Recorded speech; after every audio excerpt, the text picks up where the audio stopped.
എത്ര മണിക്കാണ് reception ready ആവാൻ വന്നത്? 5:45. 5:45 റെഡി ആവാൻ വന്നത്. എത്ര മണിക്ക് റെഡി ആയി കഴിയണം?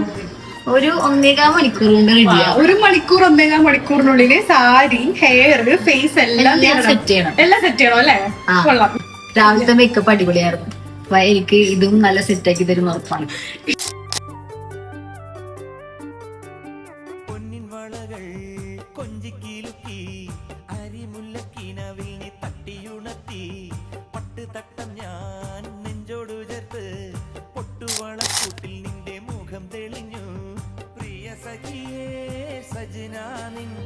കരളിനുള്ളിൽ ഞാനല്ലേ പ്രിയ സഖിയേ.